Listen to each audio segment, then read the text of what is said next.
दोस्तों, forces in psychology, मनोविज्ञान के बल क्या होते हैं, किसे मनोविज्ञान का बल कहते हैं। दोस्तों, मनोविज्ञान में बहुत सारे अलग अलग विचार देने वाले लोगों के विचार, उनके सिद्धांत, प्रयोग आदि सम्मिलित हैं।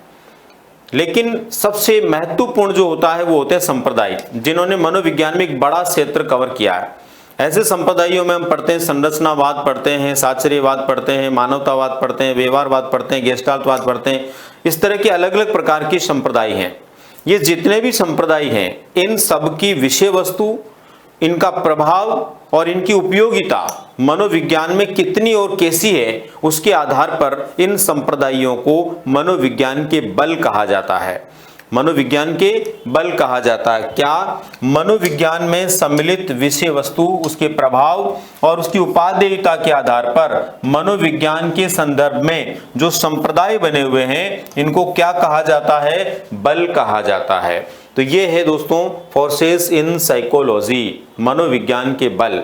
अब बात आती है इनमें प्रमुख कौन कौन से हैं। तो प्रमुख 3 बलों के बारे में हम बात करते हैं। हालांकि सबका अपना अपना नंबर है, किसी का 5वां, किसी का 6ठा, लेकिन परीक्षा के दृष्टिकोण से हमें 3 तो पता होनी चाहिए। तो दोस्तों, ये 3 प्रमुख बल कौन से हैं? पहला है मनोविश्लेषणवाद, और ये मनोविश्लेषणवाद किसके द्वारा दिया गया? सिगमंड फ्राइड के द्वारा दिया गया। तो सिगमंड फ्राइड के द्वारा दिया गया ये जो मनोविश्लेषणवाद है दोस्तों, ये 1900 ईस्वी के अंदर इन्होंने दिया था, और ये मनोविज्ञान का प्रथम बल कहलाता है। ध्यान रहे, मनोविज्ञान का प्रथम बल किसे कहते हैं? तो मनोविश्लेषणवाद को।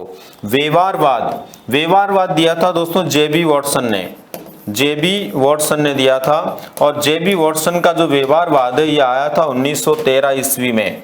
इसका मतलब ये व्यवहारवाद में जो पावर है वो अपने आप में एक महत्वपूर्ण है, और ये कहलाता है द्वितीय बल। क्या कहलाता है?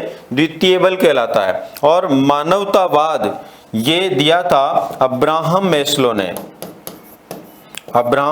ने, और इनके द्वारा दिया गया ये जो बल है ये 1952 के बाद इसमें इन्होंने कार्य किया, और 62 तक जाकर के ये अपने संपूर्ण संप्रदाय को ठीक प्रकार से प्रस्तुत कर पाए।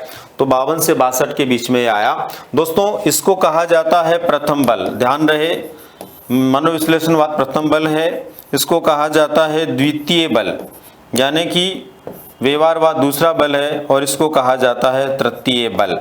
तो ध्यान रहे दोस्तों, प्रथम, द्वितीय, तृतीय बल क्या मनोविज्ञान का? मनोविश्लेषणवाद प्रथम बल है, व्यवहारवाद द्वितीय बल है, और मानवतावाद तृतीय बल है। इनकी विषय वस्तु, प्रभाव और उपयोगिता के आधार पर मनोविज्ञान में इनको मनोविज्ञान के बल की संज्ञा दी जाती है।